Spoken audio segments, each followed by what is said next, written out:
Great. Okay. So thank you everyone for coming today. I'm Lisa DiTora, and I'm going to get us started off. So as I just said, my name is Lisa DiTora. So I'll be moderating today. I'm a professor of writing studies and rhetoric, and I also guest teach in narrative medicine at our medical school.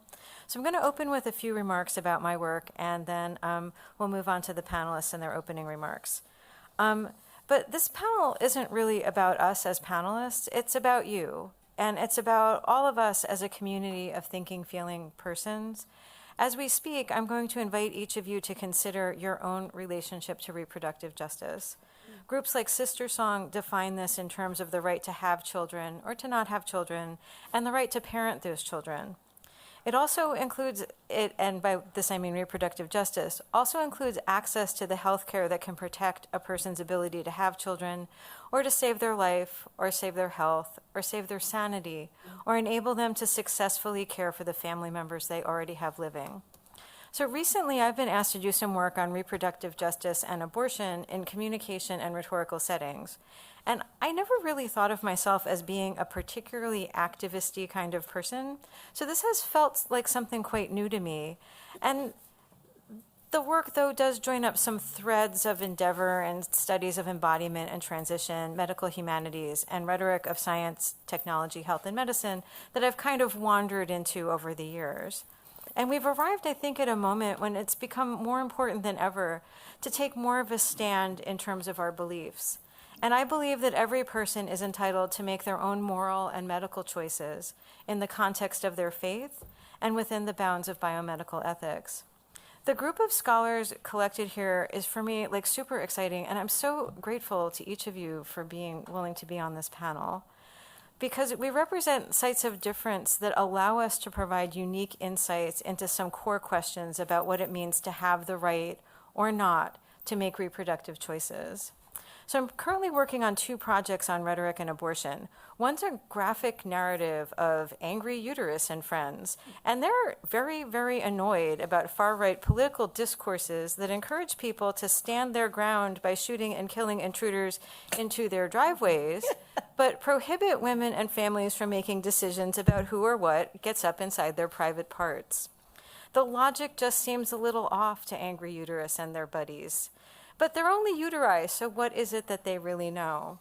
Well, maybe kind of a lot, because the angry uterus is a figure for an idea that dates back to Hippocratic medicine, that the only thing that could ever be wrong with a woman is that the uterus is running amok, and the only way to fix a woman is by pregnancy. The other project has a lot less levity to it because it's an analysis of how some unhelpful notions about non-white women and slavery lay at the very foundations of reproductive medicine. Among these is the idea that women lack personhood and therefore do not deserve what rhetorical scholars would call rhetoricity.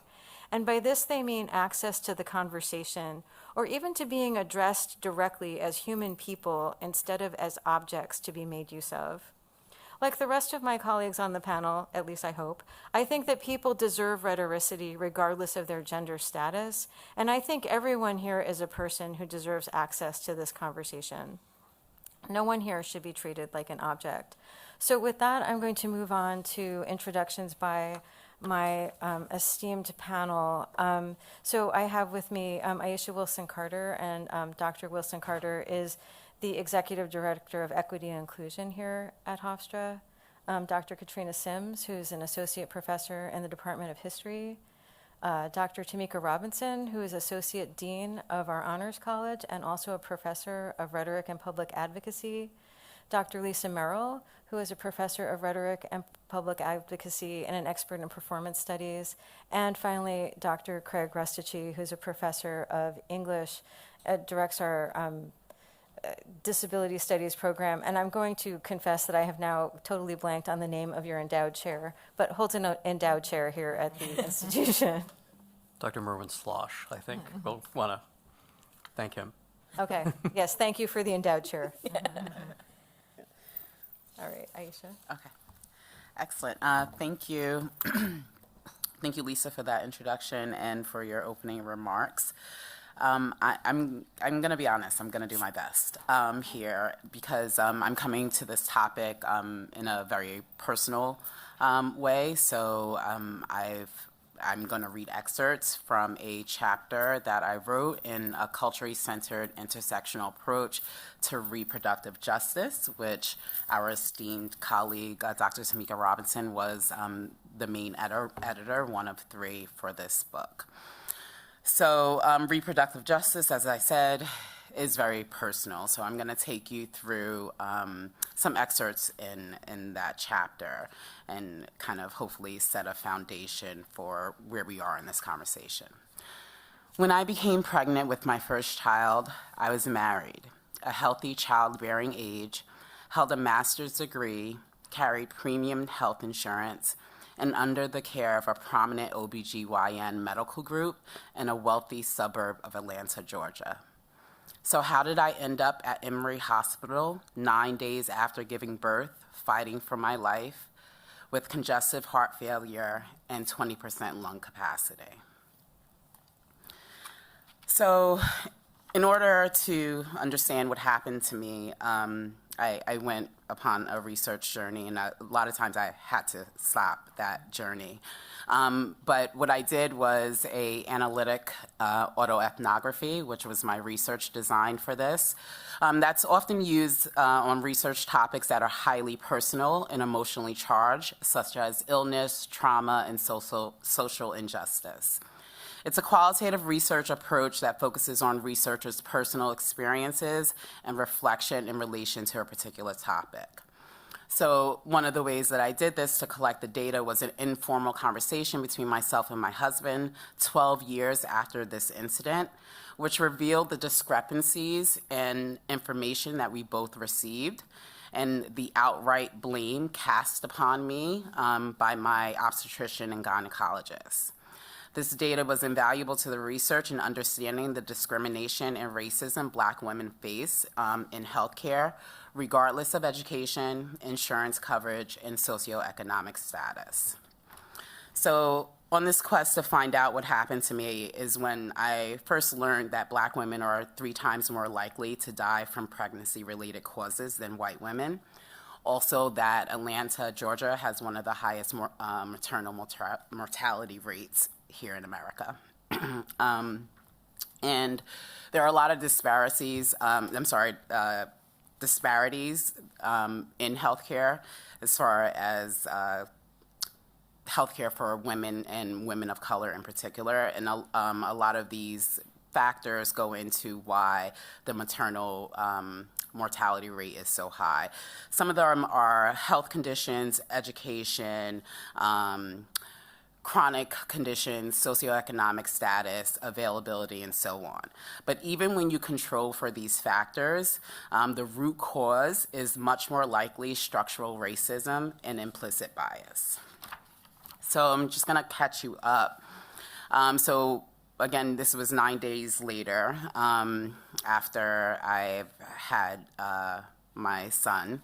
So I did have a predisposition to insulin resistance, but I was clean, not on medication or anything for the 7 years before I was pregnant, but I did develop gestational diabetes at 22 weeks, and oftentimes I had high blood pressure.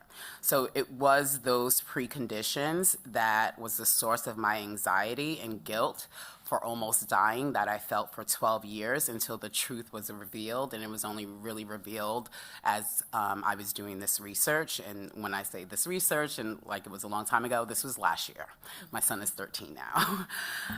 So I used 2 theoretical frameworks. One is the social determinants of health, which recognizes that health is not determined solely by individual behavior and genetics, but also by social, economic, and political conditions in which a patient lives, works, and their age, and so on. I also used intersectionality framework, which helps us understand how a person's social and political identities can result in unique experiences of discrimination and privilege. It's based on the idea that people have multiple identities and can experience oppression and privilege simultaneously. So I'll just tell you or read a little bit, again, a couple of lines from the incident where we found out. So to kind of catch you up, in our conversation, we talked about what happened, how I was feeling after I was finally released. Because I had gestational diabetes, my son was weighing at 10 pounds at 36 weeks, so they decided they was going to induce me.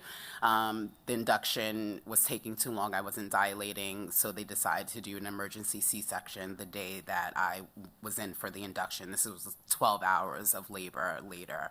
So they did an emergency C-section, and my son, I stayed there 2 to 3 days after the regular C-section, so probably about 5 days in total. My son went to NICU just to make sure he was okay, and that I was okay. I had high blood pressure upon delivery, so I actually couldn't see him for a few hours after. So now we are home.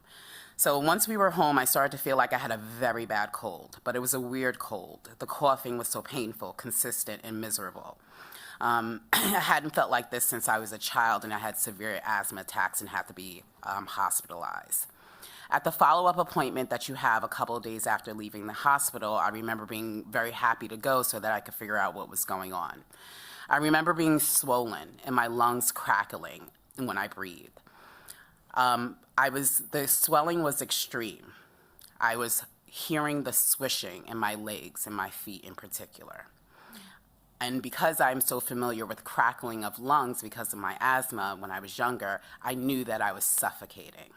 So I asked my husband, do you remember that appointment? She kept saying everything was fine and everything was normal.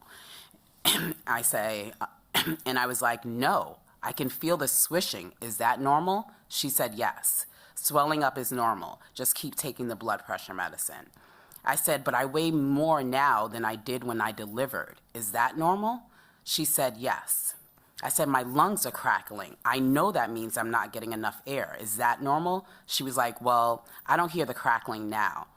I said, but I can hardly breathe. That's when I started to really understand and feel like I wasn't being taken care of, that my symptoms were being dismissed.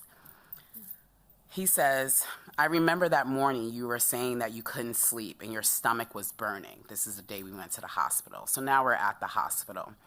I remember making my way up to the counter, and I could hardly speak. All I could say is that I can't breathe. They looked at me, and they rushed me away. They gave me oxygen. There were so many doctors around me. They seemed to be in a panic. There were residents over me. I remember vividly asking, what's going on? Am I going to die? I can't die. My baby's only 9 days old. He's only 9 days old. And all the doctor could say is, we're doing the best we can. I was like, oh my God. When you ask doctors, is everything going to be okay? You expect some sort of reassuring comment, but all they can say was, we're doing the best we can. So I'm there. They finally come in, tell me, they get me stabilized. They tell me I have congested heart failure and my lungs were 80% filled with fluid. So in this conversation, my husband says, yeah, you were getting better, but they were draining the fluid. They drained 20 pounds of fluid the first day and a half.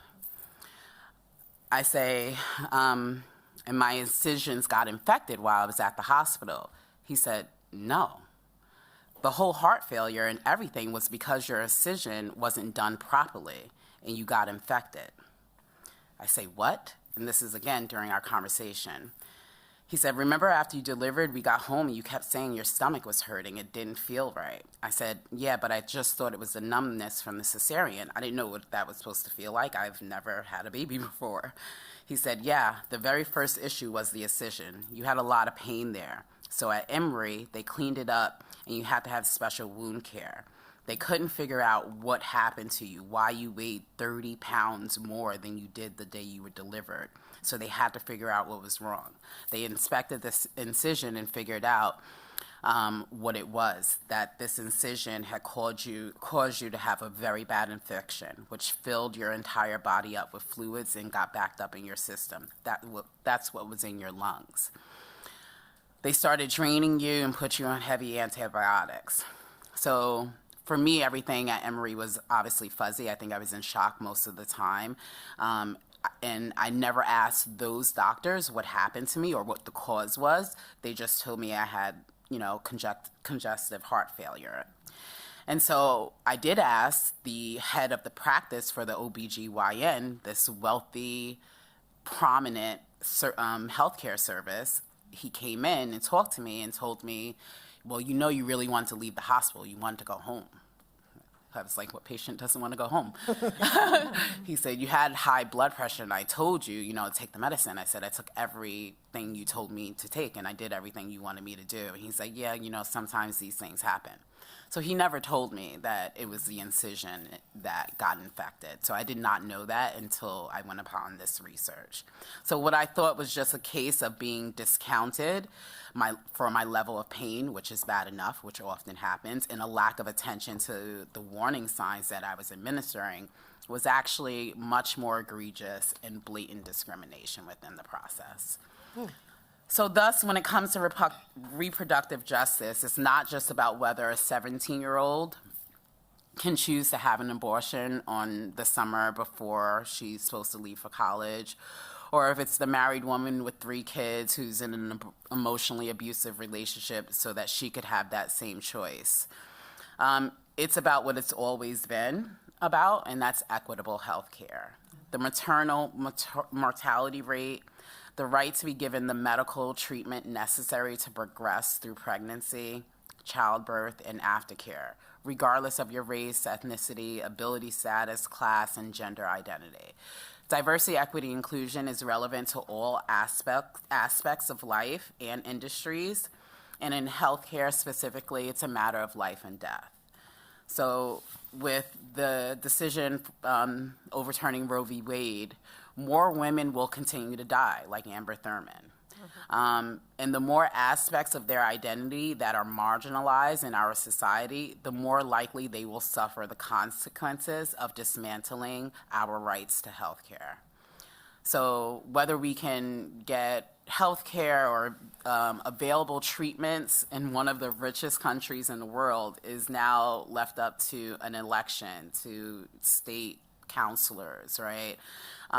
To people who should not be in those rooms, right, and in our offices. It's now legal for women to suffer and die. So reproductive justice really impacts all of us, whether you have a uterus or not.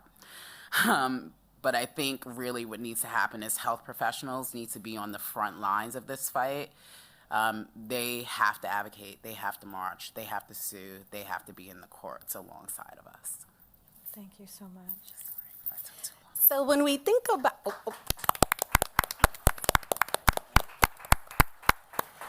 think about sort of the structures around, well, one, the barriers to access, but then also the structures of discrimination, I think sometimes we limit to our own disadvantage what is considered a contested space, right? So many of us identify, right, those obviously improperly trained physicians that you encountered in Atlanta, but also clinics and hospitals. Well, what about our universities and our college campuses?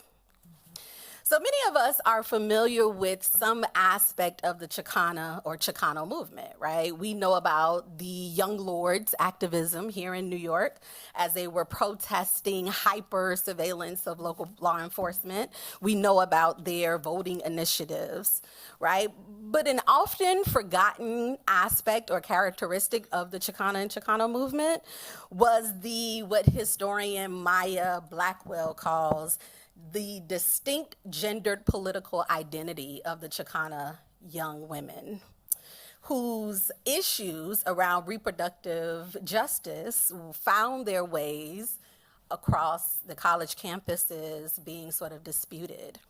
In the 1960s, young women like Ana Nito Gomez and Leticia Hernandez challenged college campuses and their student groups to examine and begin to address the ways that young women were sexualized and sexually harassed by faculty and members of their student organizations.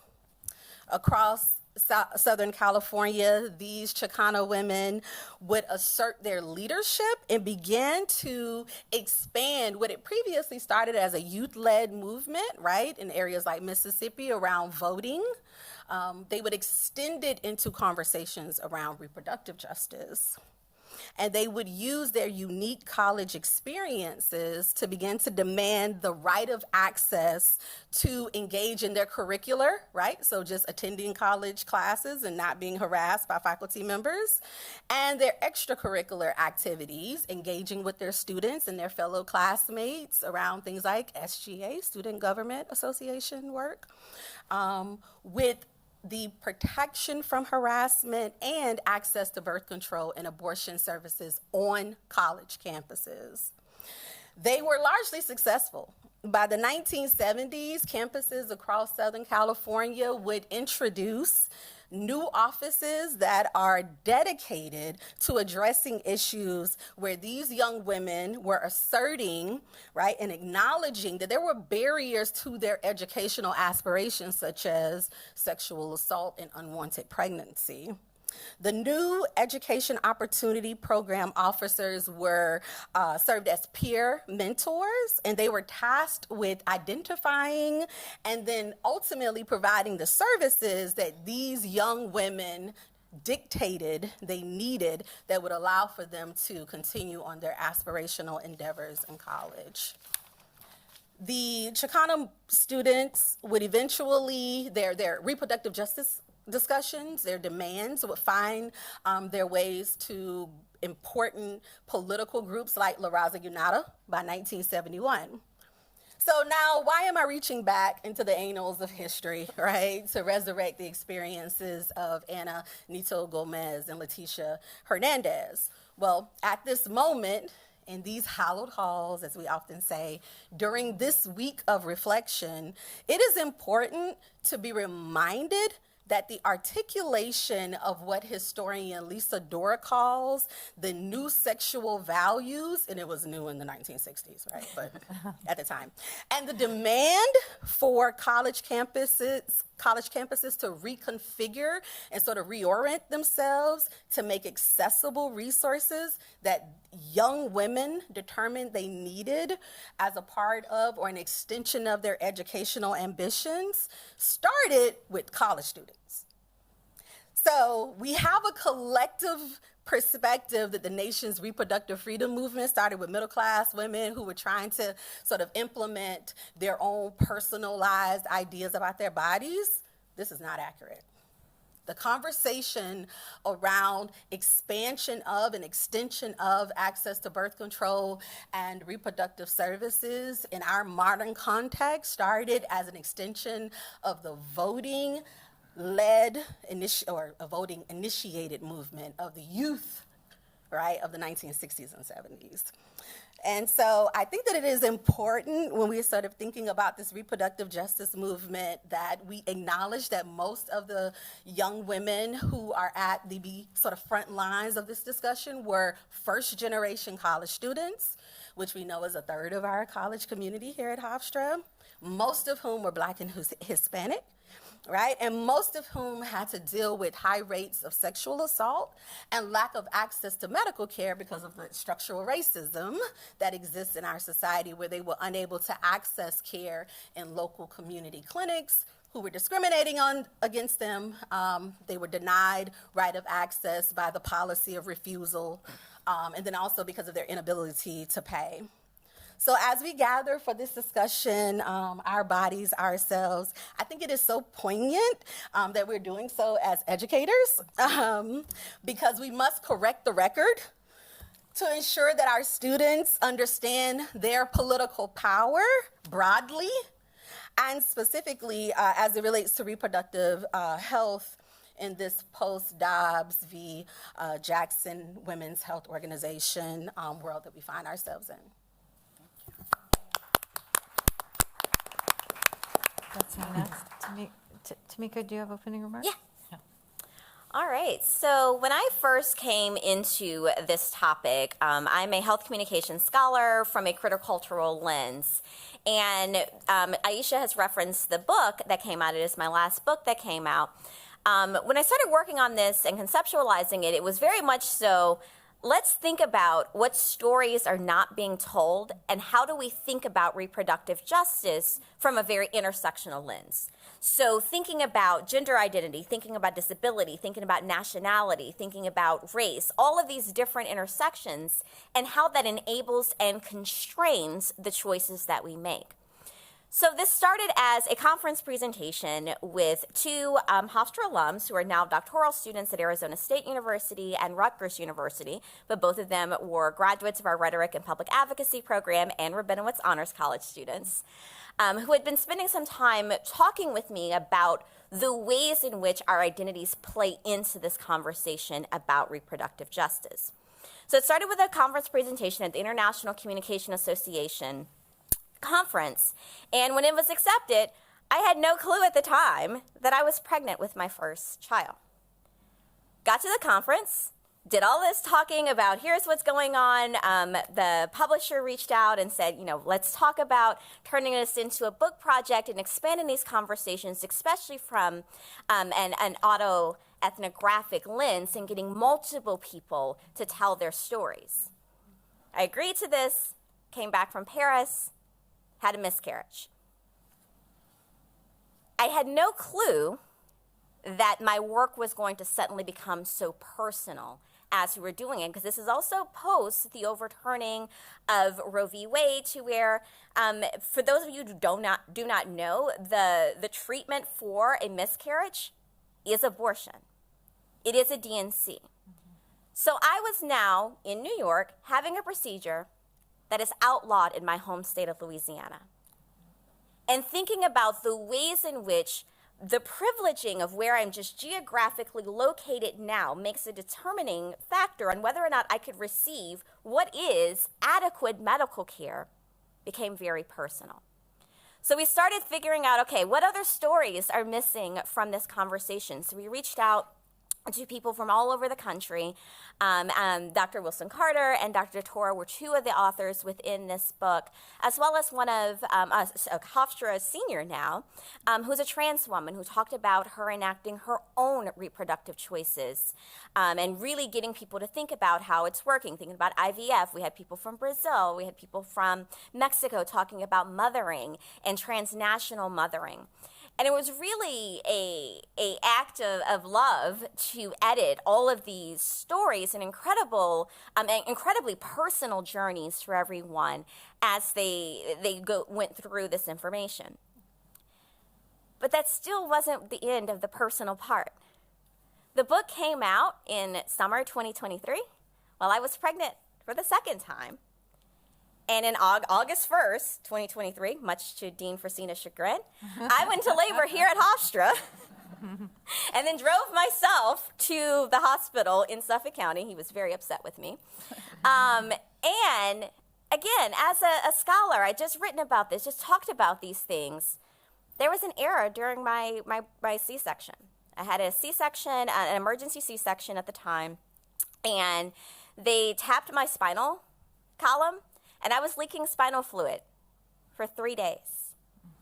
When I tried to advocate for myself, even as a scholar, I had an incredible medical team. I sought out one of the best medical teams on Long Island. It was all women of color, and I was very excited about it. And there was nothing wrong with the actual medical team that was there, but it was the nurses. I told them, I was like, hey, I have this headache that just will not go away. What's going on? The nurse told me, didn't call the surgeon, the nurse told me, do you drink coffee every day? Here's a cup of coffee. It wasn't until I almost hit the floor 3 days later, as I was trying to stand up, that suddenly they called my doctor and they figured out what was going on, that I was leaking spinal fluid for 3 days. To where this is a deeply personal topic from a scholarly point of view, but as an educator, thinking about the ways in which wherever we are, and even with all of the privilege of having education, having the information, or even being in a state where these things are not outlawed, is extremely important. It is also important to note that it doesn't save you from those things. as Aisha pointed out, she had great insurance and everything else. She had all this information, and there's all of these ways in which her choices were still constrained based off the color of her skin, based off of systemic issues, based off of the ways in which these all connect. So as Dr. Sims also said, as educators, it's important for us to keep talking about it. It's important for us to keep thinking about the ways in which we talk about our bodies, but also the ways in which we educate our students about how do you make those choices? How do you, the ballots that you cast have repercussions, whether you have, as Dr. Wilson Carter said, whether you have a uterus or not. How does this impact you? And I'm also very careful when we are talking about the framing of reproductive justice that we always remember that it's not just women. Mm-hmm. It is not just cisgendered women. It is not just able-bodied people that this impacts. It is so many other layers to where we always need to consider all of these intersections and how, when you have multiple layers of intersections, your choices are even more constrained. So that's why it's so important for us to really think about the ways in which our political power, but even our privilege as educators to engage in these conversations is so crucial, and how we take that information to pass it on to others. So that's kind of where I enter into this conversation. I can't wait to answer some more questions and stuff that are set up, but that's where it is. And thank you, Dr. Wilson Carter, for actually bringing the book, because I don't even know where my copy is. But it was a labor of love to really elucidate these stories.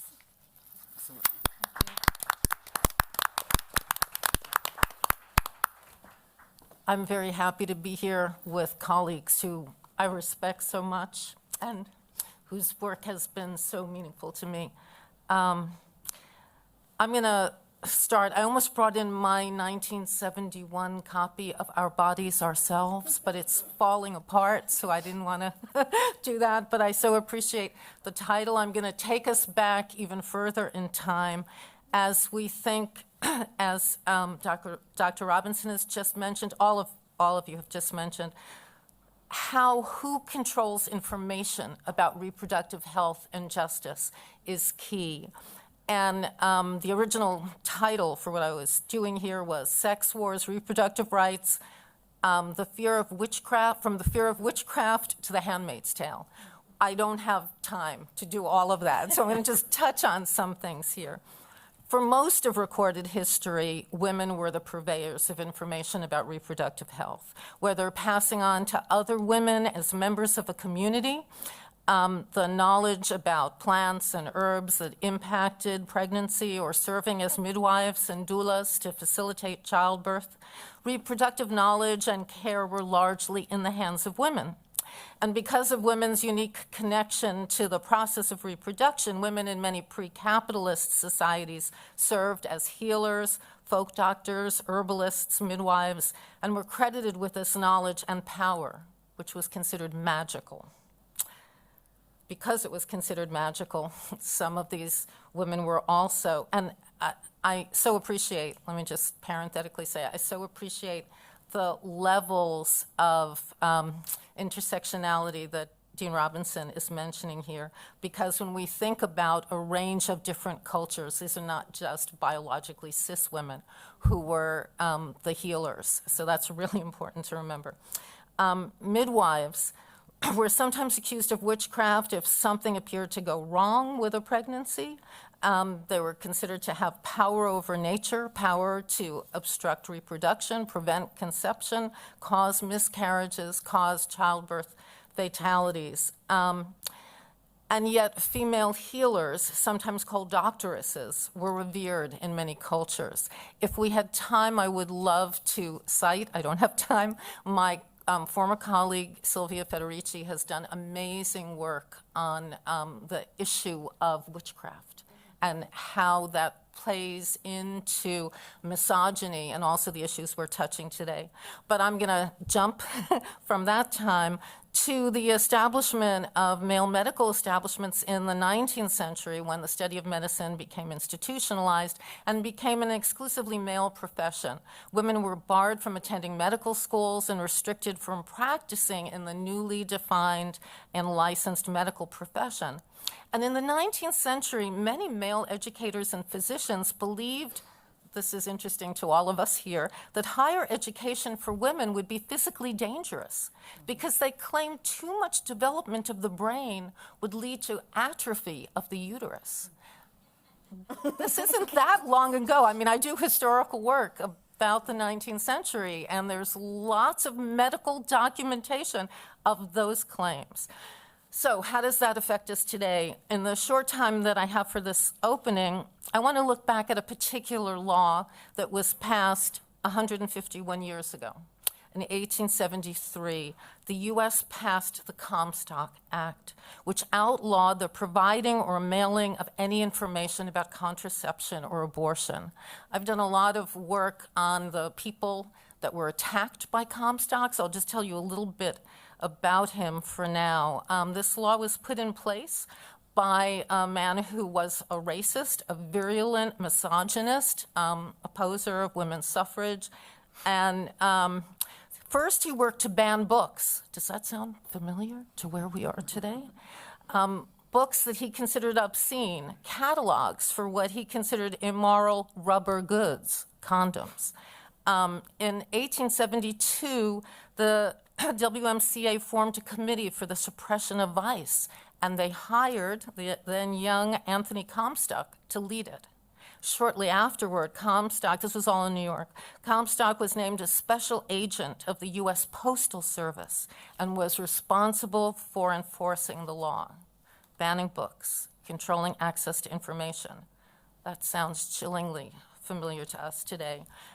So briefly, in the 7 years of work for the YMCA, Comstock seized and destroyed 134,000 pounds of books, 194,000 pictures and photographs, 60,000 articles made of rubber for immoral purposes, and he led to arrests and bragged about the suicides of the people who he charged. His most consequential accomplishment, however, was this federal legislation, 1873, the Comstock Act. And what that did was it criminalized the use of the U.S. Postal Service to send any obscene, lewd, lascivious, indecent, filthy, or vile article, matter, thing, device, or substance. Anything designed, adapted, or intended for birth control or producing abortion for what was considered immoral use.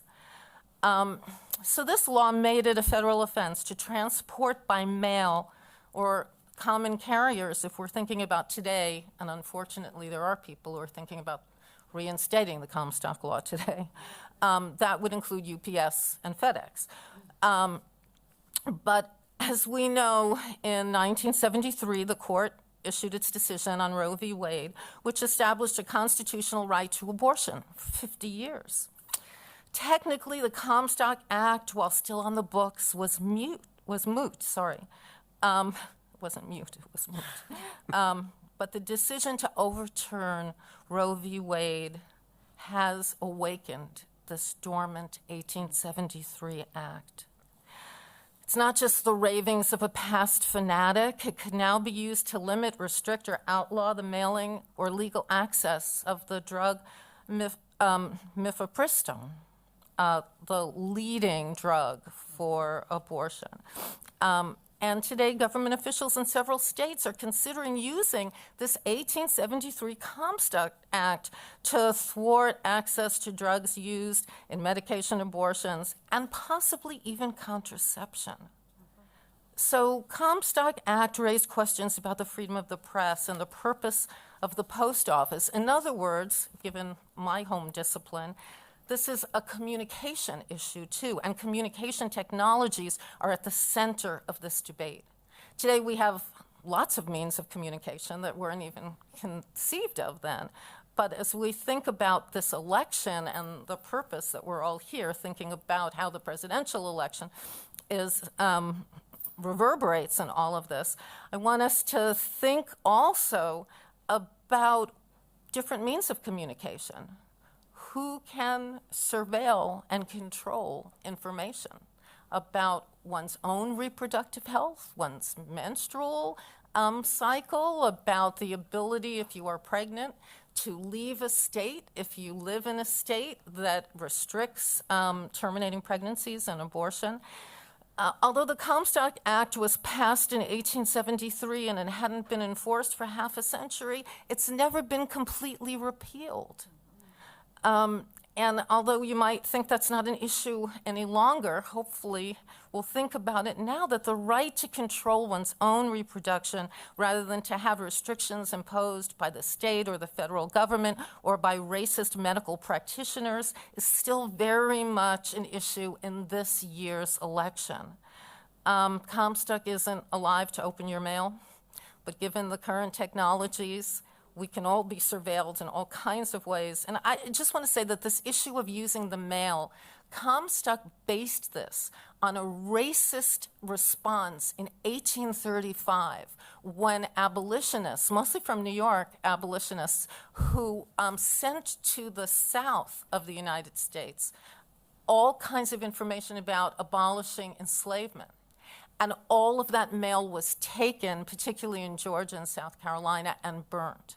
So Comstock knew what happened. Remember, he was a racist 50 years earlier. Controlling the mails was an important part of controlling reproductive care.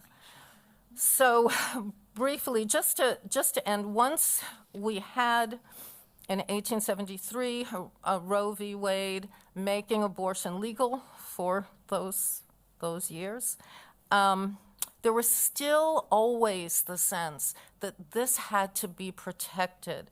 And so there were many necessary mass political actions to protect and ensure the rights we've now lost. There were parades, pickets, demonstrations, marches, rallies, protests. I teach about a lot of this. Two brief mentions. Before you guys were born, you students, in 1992, the March for Women's Lives. So remember, this is 10 years after Roe v. Wade, but the sense that that right needed to be protected, 750,000 people, women and men, and people, however they identified, marched for abortion rights activists in Washington. 2004, 20 years ago, right before a lot of you guys were born.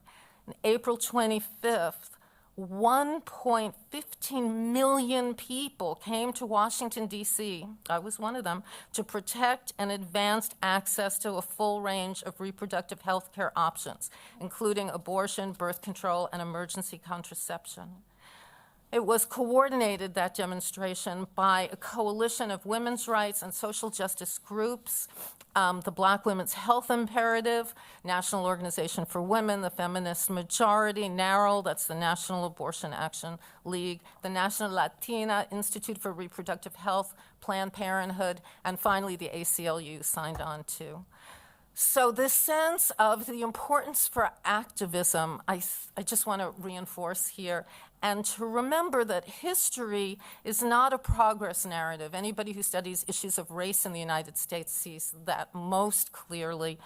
And hard-won fights, both racial and gender equity, have been repealed many times.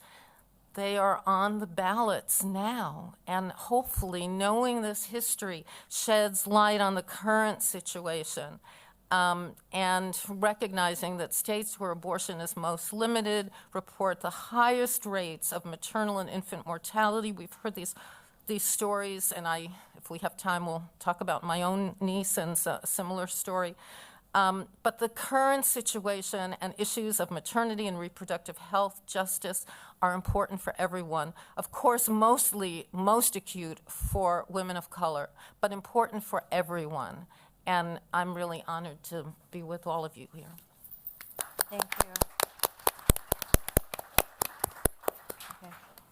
So a consequence of sort of de facto batting cleanup is that I get to pick up threads from many of my colleagues. You'll hear things about laws that may or may not have been overturned, Supreme Court decisions, and in particular disability. So my approach today is out of my work as a director of disability studies, as faculty advisor to DREAM, the disability student organization here, and through lived experience with disability. I view reproductive justice in light of at least a century of government-led and supported efforts to prevent those thought unfit or undesirable from bearing children. In 1927, Supreme Court case Buck v. Bell upheld the constitutionality of forced sterilization of the so-called feeble-minded.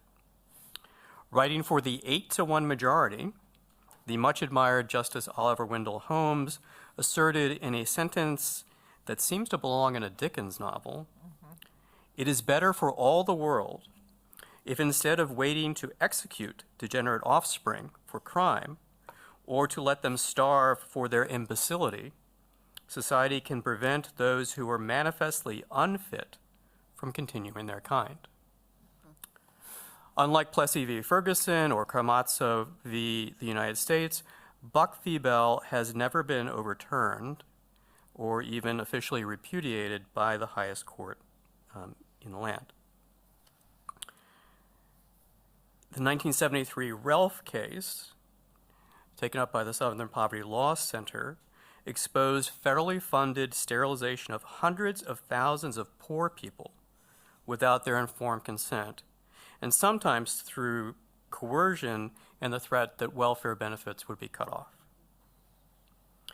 These procedures were nicknamed Mississippi appendectomies, since patients were often misled regarding the surgery they were undergoing, and the civil rights leader Fannie Lou Hamer was one such victim. Similarly, in 2013, California acknowledged the unlawful sterilization of dozens of prisoners between 2005 and 2012. You might be thinking, though, that I'm speaking about history and the symposium is about current events. I think my colleagues have probably slain that dragon already. But just in case, in 2022, the National Women's Law Center identified 31 states and the District of Columbia whose laws explicitly allow forced sterilization. Thanks to a 1983 state Supreme Court decision, even Deep Blue New York is on that list. About half of these state laws concern only people under guardianship. But to use pop culture, the recent Britney Spears case has made the public aware of potential problems with the guardianship system. So you might wonder, what does this have to do with higher education? Well, first, higher education trains the clinicians who perform these procedures, the lawyers who defend or challenge them, and the medical ethicists who assess them. Moreover, Jay Dalmage has observed how higher education has been implicated in the eugenics movement that promoted forced sterilization. The founding president of Stanford University, David Starr Jordan, promoted eugenics, including an extended essay entitled "The Blood of the Nation, a study of the decay of races through the survival of the unfit." Historian Heather Monroe Prescott has found that, quote, by the late 1920s, more than 300 colleges and universities offered courses that covered eugenic themes, creating, as Dalmage puts it, an opportunity structure for eugenics to become a widespread and transnational social movement. At this moment, then, higher education must transcend its problematic past and promote forms of reproductive justice that extend to those often dismissed as undesirable or unfit. Thank you.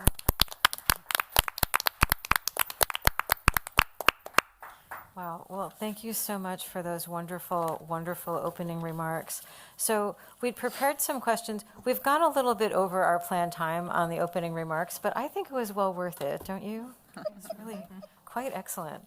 So we put together some questions, and the first kind of composite question here is about kind of the current state of the reproductive health debate. So I'm going to open with the question, and then I'll let the panelists respond. So this is an election year, and reproductive health has been at the center of political debate rather than healthcare debate. So this question considers our roles as faculty and administrators in negotiating both like institutional structures and also a negative cultural climate. So what role, if any, should faculty and administrators play at our institutions in order to forward reproductive justice? And in that role, how do we address issues of climate when people might receive efforts to educate or facilitate change as indoctrination rather than some sort of constructive intervention?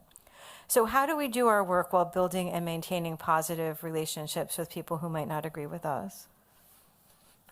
So should I call on somebody, or do you want to jump in? Okay, Katrina, I'm going to call on you first.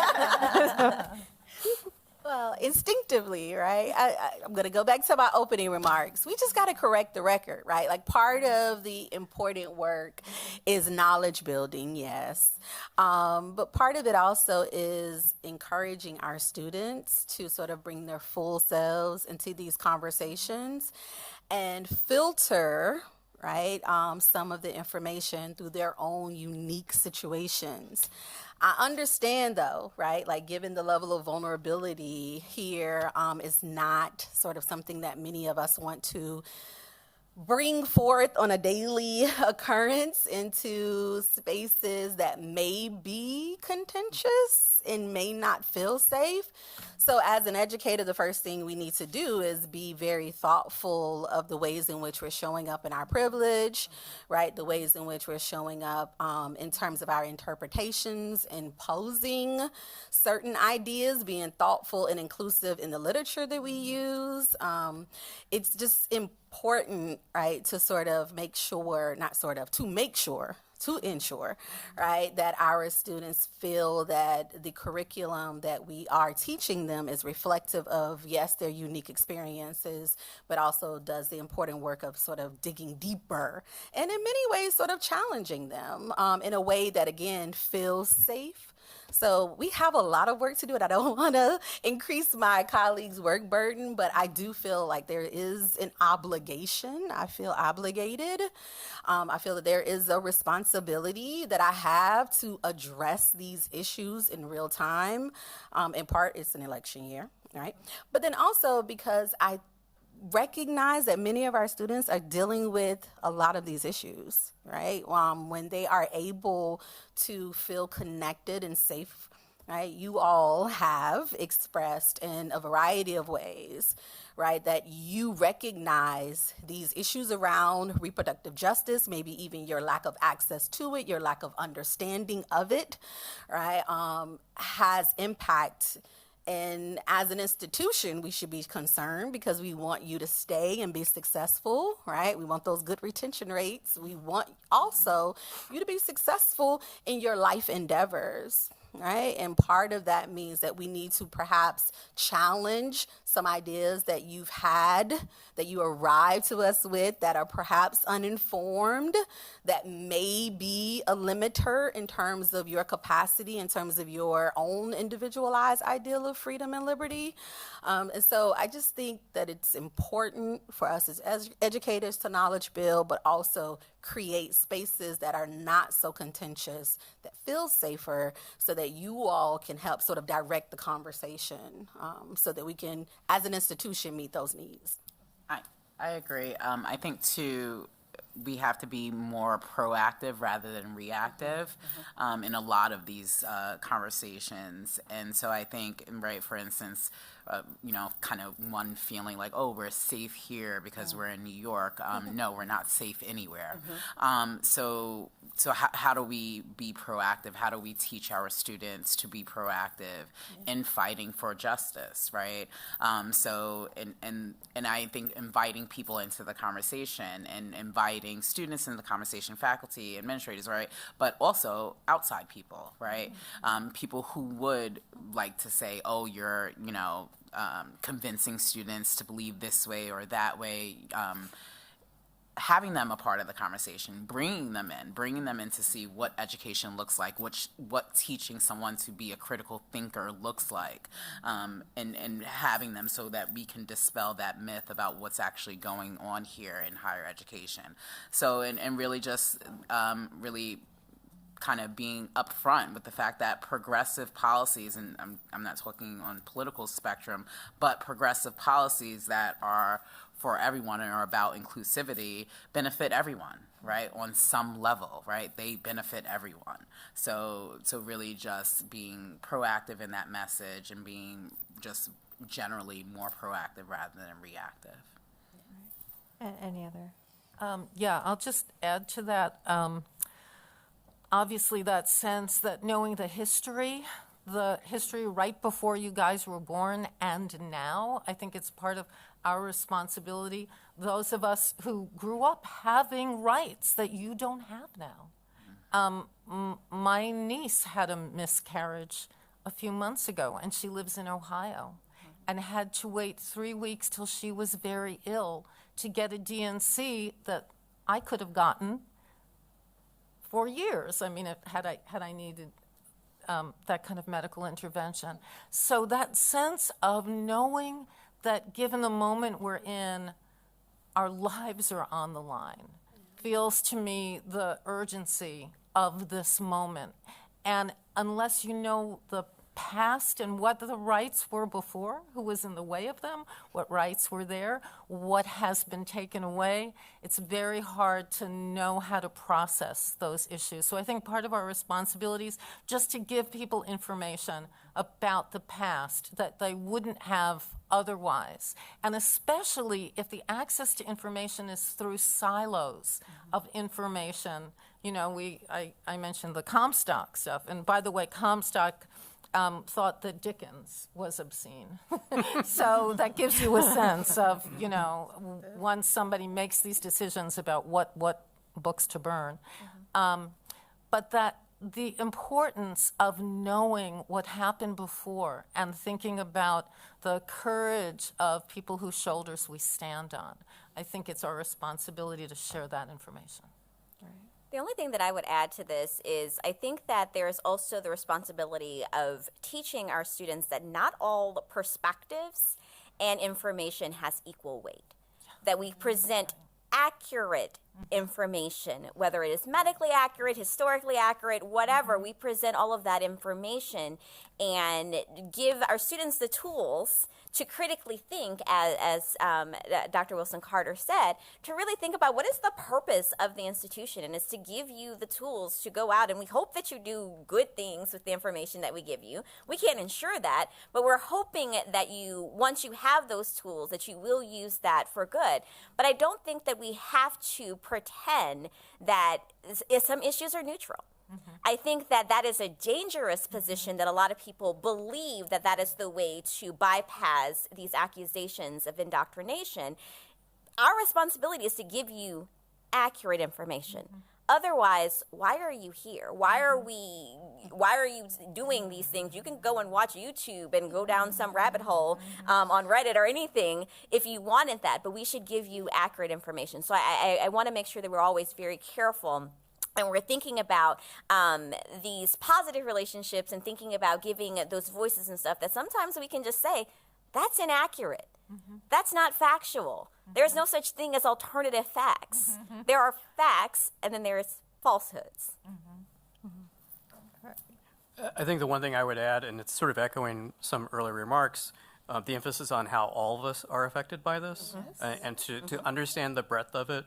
So Carrie Buck was the face of that case, but the state of Virginia formally apologized to a decorated World War II veteran, male, who was sterilized under that same program. I'm kind of reminded of, I'm drawing an analogy here, I know, but the book The Sum of Us, and the really powerful metaphor of the swimming pools that were filled in, right? Yes. So rather than conform to anti-segregation decisions, many cities decided, look, there's no way we're going to put whites and blacks in the same swimming pool. We would rather concrete over and fill in those pools than let that happen. And I think that's a powerful example, and I hope a useful analogy to the way in which, yes, we all suffer through this. That's a great point. So thank you so much for those responses. So I'm going to move on to the next set of questions. And we came up with some pillars which we thought would be interesting. And our next pillar is the role of faculty in shaping scholarship and informing students. So very related to what Dean Robinson just said. So I've got a two-part question that's about kind of more theoretical concerns. So what kind of role should healthcare providers and healthcare educators be taking in creating and fostering reproductive justice? And then part B is, how can interdisciplinary perspectives help us intervene in problems that are created by reproductive injustice? So should I call on somebody, or? Okay, I go for it. Thank you, Katrina. I'm gonna jump in one more time. This takes me back again. We've all spoken about our own research and writings, and I feel like healthcare providers should be on the front lines, right, in terms of not just providing an awareness, right, so offering real narratives and accounts of sort of the experiences of their patients and of themselves, but they should be organizing within their unions in the ways in which we saw, to go back to my own research, Southern Black midwives are organized in the 1920s and 30s, and Black women nurses are organized in the 1950s and 60s, and they're using their Nurses Association to deal with discrimination in terms of them not being able to access privileges at various hospitals throughout the South, but also to address the health inequities of their patient base. And I feel as though right now we hear a lot of the narrative is that doctors, right, gynecologists and obstetricians and the nurses who are providing care for those obstetrician patients, or obstetrics patients, that they are fearful of being prosecuted by various states. And my question is, what are y'all doing in your nurses associations and in your unions, right? So I would like to see much more activism. And I know that those conversations are being had, but then where is the subsequent organization around legislation? We know that the American Medical Association gets very activated on anything Medicare or Medicaid related, right? So where is the activation around reproductive justice? So I think they need to get louder and be way more visible. Yeah, I'll add to that. That's definitely what I believe. So I thank you for that, Dr. Sims. They need to be on the front line. They need to be using their privilege and their positions to really make this issue, paramount for their field. And they need to work with lawyers, right? They need to work with lobbyists. So they are the ones seeing, right, the issue, and they have an oath that they have to adhere to. So I absolutely believe they're on the front lines. And to the part B of the conversation, I'll kind of bring it back. I like to throw ideas out there all the time. I think Dr. Reardon knows this too. I'm like, you know what we should do? So when it comes to like being proactive, right? Where is how can we build something within the medical school and the law school and poli-sci, right? Can we get some sort of program, initiative, reproductive justice? Is there a couple of courses that they can take to get together on what this looks like in the future? How do you fight for it? Getting those three bodies together to see what that might look like. I think that is absolutely a place where we can start to be proactive. People are interested in the topic. I think when it comes to us in higher ed and what we can do and what our responsibility is as faculty and administration and putting together programs, I think that is, one place where we could absolutely make a difference, right? Who can we be sending to DC, right? What students can we be sending to DC that are part of this new program centered around reproductive justice, where we have medical students, law students, and, future government officials, right? So again, I just threw that idea out there. It's for free. I'm going to put a plug in for the health communication concentration within the Rhetoric and Public Advocacy Department that myself and Dr. DeTora created, and it addresses some of these things from an interdisciplinary perspective.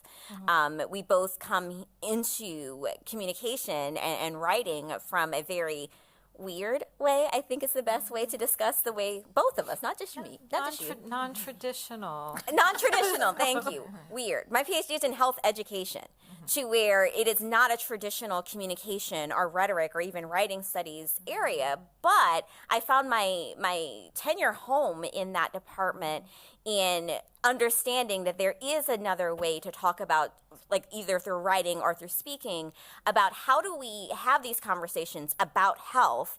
And why is it so vital to have those conversations beyond just being physicians, beyond just being lawyers? So there are programs that already exist on campus. There are classes, you don't have to take the major, but there are classes that are being offered. Dr. DeTora teaches the majority of them now since I'm over in Honors College.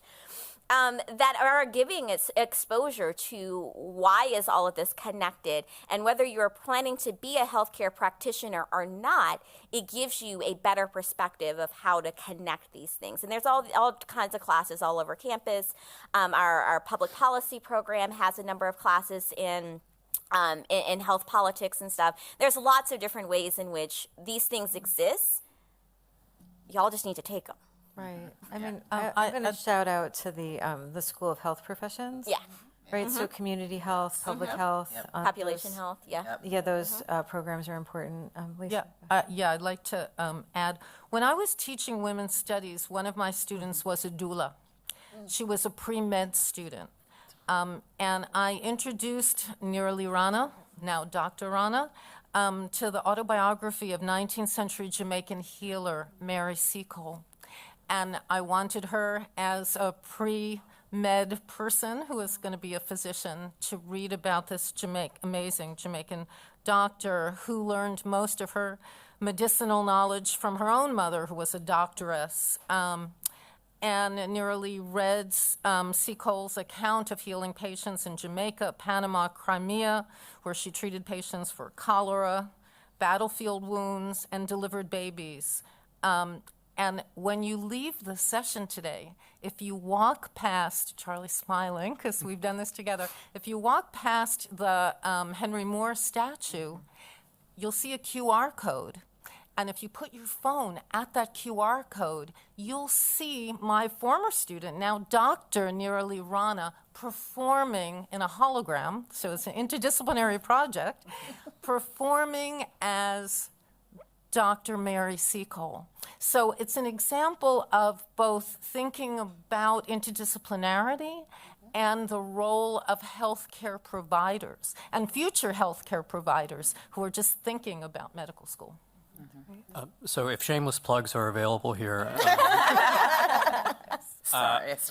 I'm going to mention when Hofstra announced they were establishing a medical school, my colleague Tom Kauser, who founded the Disability Studies program here, wrote and published an essay that I usually teach at the beginning of each semester called What Disability Studies Has to Offer Medical Education. And I think in terms of interdisciplinarity, and you could fill in some other concepts in place of disability studies based on what we've heard from direct experience and not ancient experience, right? Very recent experience from my colleagues here. But I'll give just one example of where that really matters. Decisions are sometimes made based on quality of life.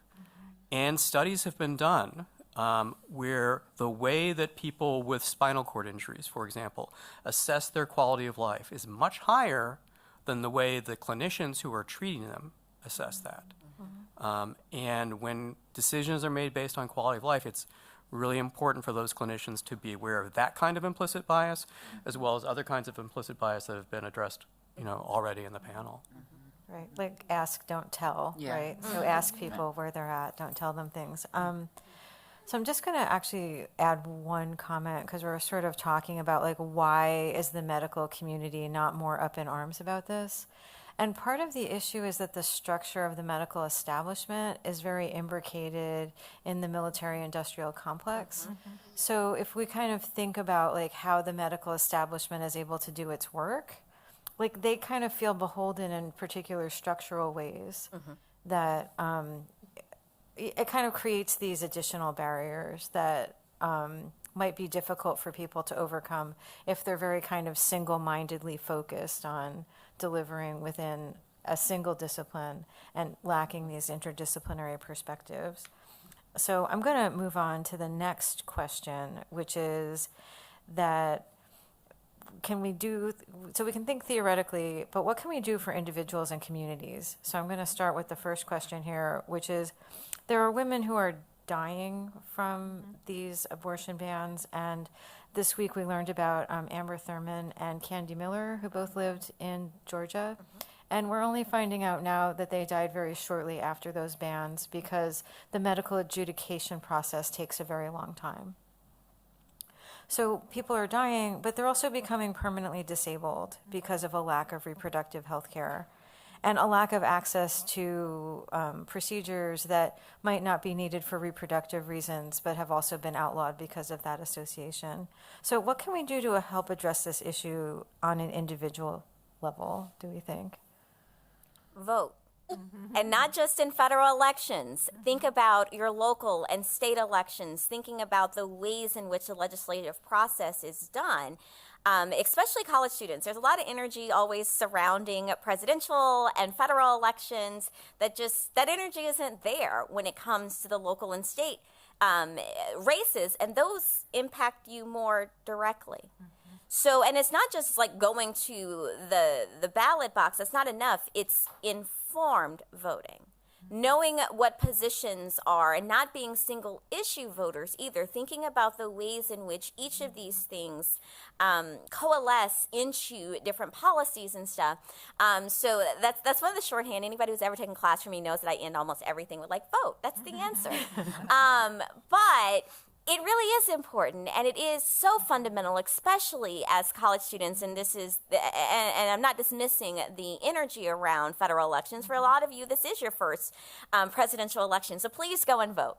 But also look at the rest of the ballot. Don't just vote at the top of the ballot. Look at all of the rest of the people that are there, and also research those people and know what they believe and what they stand for, and don't just look at the D or the R behind it. I actually would advocate for getting rid of the DNR at the back, to where you actually know what it is that their policy purposes are, and how the person in the White House doesn't get to make all the decisions. It also matters who's in Congress. It matters who's in the House of Representatives. It also matters who is your governor, especially when, Roe v. Wade has been kicked back to states. And that's why you have such disparate policies across states. And I mentioned my home state because it is one of the worst states right now as far as reproductive justice, to where access to drugs and stuff like that are considered felony offenses now, to where you really have to be informed and not just say, just those crazy people there, they should just leave. Understanding how what happens in any of these spaces also impacts you down the line. And can I say also, we should be challenging, or you all should be challenging your faculty. Yeah. Right? The ways in which we frame some of these discussions, in the same way that you should be questioning and challenging, right? The tweets, right? The TikToks, and the ways in which they're framing this discussion. And I'm just thinking about another work, Just Health by Dana Matthews, who is a phenomenal book. And her articulation, or her call, I think at the end, is to make us question how we're defining reproductive health. So we know that the sort of like popular way to present this conversation is around abortion services because, of course, it's so contentious, right?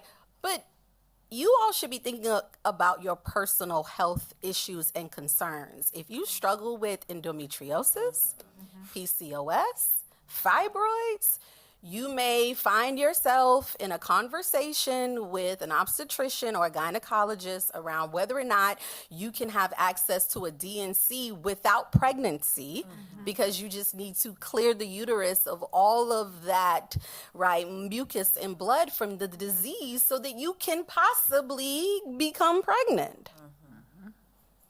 So we need to be having these discussions outside of popular frameworks. We need to be challenging what is reproductive health. And you all should be defining it for yourselves. And I'll just add that there's also the question about whether or not you have the right to elect for sterilization, getting your tubes tied, or hysterectomies and everything else, to where in many spaces, if you're considered too young to make that decision, they don't allow you to make the decision. That's also still controlling your autonomy and your body. And you have to get sign off from a psychologist. Yes. In most Yes, in states. as well. Yes. Yeah. 30-something, 3 kids. Yes. I've seen it. No, you cannot get a hysterectomy, even though you're bleeding out every month. Yeah. But you can be subjected to an involuntary tubalization Yes. if you are a non-English speaking woman in California, Or a prisoner. or a prisoner. I think what we're saying is this is important to all of you and to people, even if it's not you, it might be people you're connected to in some sort of way. Yeah. And for sure, the very first thing you can do is vote. For sure. I'm just gonna, I'm gonna ask Craig in a second, but like what I'm hearing here is going back to Dean Robinson's point about factual information. So there's not logic behind these decisions because so much of it is made on kind of a random emotional basis. So Comstock, I don't know, the man was on a tear, and during his crazy time, he passed a law. And now we're stuck with that. So you guys should try to find ways to be empowered that that doesn't happen more in the future. But Craig, did you have any? No, good. Okay. Okay, great. So, well, we've got like 4 minutes left. Does anybody in the audience have questions before I move on? Boldly charge forward. Do any of you students have questions, or have we frightened you? No. We didn't frighten them. Well, I mean, no student is afraid of me, so you know it's fine the way that it is. And we encourage you to ask questions. So Yeah. we definitely want to give that space. So if you're thinking about it, just come up to the mic. I think we have a student who's coming. Yes, thank you. I was wondering if someone could talk about Prop 1 at all in New York. Can you tell us what that is? Can you just Prop 1 is a ballot initiative. On the back of the ballot, it's trying to enshrine rights for a bunch of different gender equity, reproductive access, things of that nature, to pass in the New York State Constitution. So, yeah. I'm for that. What do other people think? I think, oh, yeah. I was just going to say, there's going to be a session, Day of Dialogue devoted to that. So Okay. Okay. I encourage people to come to it with the Civil Liberties Union. Is going to All right. Okay, so there's going to be a session at our Day of Dialogue on Proposition 1 in New York State, and how embarrassing that I didn't know what that was. But, so please do come to that if you're interested. Thank you. And I think it's viewed as protecting Yeah. the Roe decision in New York State. Yes. And that's what I And was several gonna say. states have already passed similar Yeah. legislation. So that is the attempt by New York State. Yeah, that's what they're trying to do now, which should have been done before, is enshrine these laws within the state. But again, very few people thought that the overturning of Roe v. Wade was going to happen. So. Right. Just the last thing, though, and then we'll get to your question, is even though the state has particular laws, federal law can overturn that. Yep. So we do need to remain engaged. Thank you. Hi, I think it's really fascinating how you spoke about healthcare workers being on the front line of like all these protests and stuff, but it tends to be that our healthcare workers are educated when it comes to like males or white males majority because that's what our healthcare basis is on. So how do we rewrite our healthcare system, like historically speaking? How do we change it to represent the diversity of women, of different types of women, of different types of races?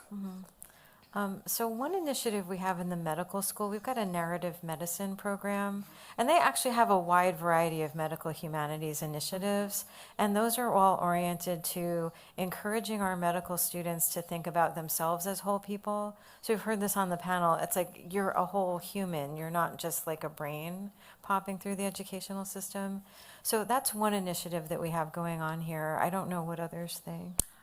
I think so many of the diversity, equity, and inclusion initiatives, right, are about that, right? And this is for every industry, right? If we can get the representation as the very first step, then you can hear those experiences, you can hear those narratives. People are able to speak to different experiences that some other people might not be familiar with. So I think the things that we're doing with pipeline programs, right, from, getting students from even as young as junior high school interested in these fields, specifically in the medical field, bringing them to institutions, really widening that pool, and making sure that they know this type of education is available to them, and giving them access to that education is how we then start to populate the field with different people who have different experiences who can speak to some of those issues. And I think that's how we change narrative. I think back to a panel, I think that I moderated, I can't even remember at this point, but the Black Angels, the book, The Black Angels, yeah. So I think about having those conversations, bringing that into the medical schools, right, where we're talking about these people who, we're talking about people who have been historically left out, right, of the canon. So anytime we can do those sort of things and widen that, right, that is literally what I think a lot of these diversity, equity, inclusion initiatives are about. So anytime that we can do those things, I think we're obviously helping in the field in that way. And what you can do, what you can do is ask questions as you are doing today, so thank you. But then also in your classrooms, right? Like, why are we still using the body mass index calendar or scale when we've already, as a community, acknowledged it is not an indicator? Ask that question, right? Why are we still having issues around accurate assessment of pain, right? For individuals who are of different sort of ethnicities and racial compositions. Ask the question, right? And many of your faculty, if they haven't considered it or if they are not prepared to sort of lecture on that, they'll bring in somebody from the outside. I do it all the time, right? I was just at Fordham Law School, right? Talking about sort of this myth of the medical superbody in terms of Black bodies being sort of like resistant to pain. And as a result, they were like the perfect subjects for medical experimentation in the 1850s, right? So it's so important to just ask the question, and sometimes that'll help to stimulate what is important, which is the changes to the curriculum. Yeah, I was gonna just add to it, beyond just demanding more from your curriculum and stuff like that. And some medical schools really are doing some incredible work, to where there's researchers and stuff that have been doing the work to get these things overturned. But as just consumers of our medical system, is also asking questions and demanding more of your doctors. Not being afraid to say, hey, as Aisha shared in her narrative of like, I don't feel right, something's wrong.